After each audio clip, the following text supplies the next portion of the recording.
বন্ধুরা ভালো আছেন? আজ আবার আরেকটি নতুন ভিডিওতে সুস্বাগতম। আজ নিয়ে এসেছি কিভাবে বুঝবেন যে আপনার শরীরে লবণ বেড়েছে কিনা। জেনে নিন বিস্তারিত এই ভিডিওর মাধ্যমে। তাহলে চলুন ভিডিওতে যাওয়া যাক। রান্নায় লবণ না দিলে খাবারের আসল স্বাদ পাওয়া যায় না, তাই তো? প্রতিদিনই রান্নায় আমরা লবণ ব্যবহার করে থাকি, কিন্তু এর বাইরেও খাবারের সঙ্গে অনেকে বাড়তি লবণ খেয়ে থাকেন।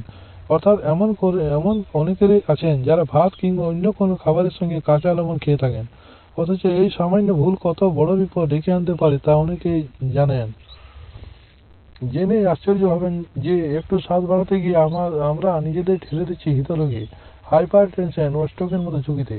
শরীর লবণের মাত্রা বেশি হলে শরীর তা থেকে আগে থেকে কিছু সংকেত দেয়। এই সংকেতগুলো সময় মতো বুঝতে না পারলে বিপদ।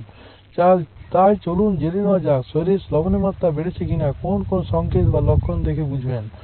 অনবরত মাথা ব্যথা থেকে থেকে মাথা ব্যথা করা শরীরে অতিরিক্ত লবণের কারণ। শরীরে আর কোনো সমস্যা না থাকলেও এই অনবরত মাথা ব্যথা আপনার শরীরকে লবণের প্রতি জানান দিচ্ছে, ধরে নেবেন। পেট ফাঁপা অতিরিক্ত লবণ গ্রহণের জন্য পেট ফাঁপা যেতে পারে। মনে হয় পেট খাবারে পূর্ণ হাঁসফাঁস লাগে, একটু জল খেলেও পেট ভরে ওঠে। এই ধরনের সমস্যা হলে বুঝবেন শরীরে লবণের পরিমাণ বেড়ে যাচ্ছে। তীব্র ব্যথা অতিরিক্ত লবণ হাড়েরও ক্ষতি করে, বিশেষত নারীদের হাড় ক্ষয়ের জন্য অতিরিক্ত লবণ গ্রহণই বেশি দায়ী। তাই হাড়ের ক্ষয়জনিত বা বিভিন্ন জয়েন্টে তীব্র ব্যথা হলে লবণের পরিমাণটা পরীক্ষা করে নিন। স্বাদহীনতা যতই লবণ দিচ্ছে মনে হচ্ছে আরেকটু দেওয়া উচিত। বেশি লবণ খাওয়ার বড় একটা কুফল এটি। এতে করে পরে লবণ পরিমিত মাত্রায় খেলেও মনে হয় খাবারে মোটেই লবণ হয়নি। অর্থাৎ অতিরিক্ত লবণ আপনার স্বাদের অনুভূতি বদলে দেয়। পেশির অস্বাভাবিকতা শরীরে জল ভাব চলে আসা বা মাংসপেশির স্বাভাবিক ব্যথার জন্য অতিরিক্ত লবণ দায়ী।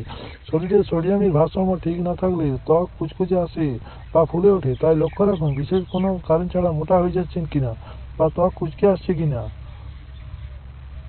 ঘন ঘন তৃষ্ণা পাচ্ছে কিনা। এদের সব লবণ বেড়ে যাওয়ার কারণ। পরিমাণ মতো জল পানির পর আবার পিপাসা লাগে। শরীরে লবণের পরিমাণ বেড়ে গেলে শরীরে থাকা বেশি সোডিয়াম তথ্য লবণটা আপনার ভেতরকার তলের ভারসাম্য ঠিক রাখতে পারছে না।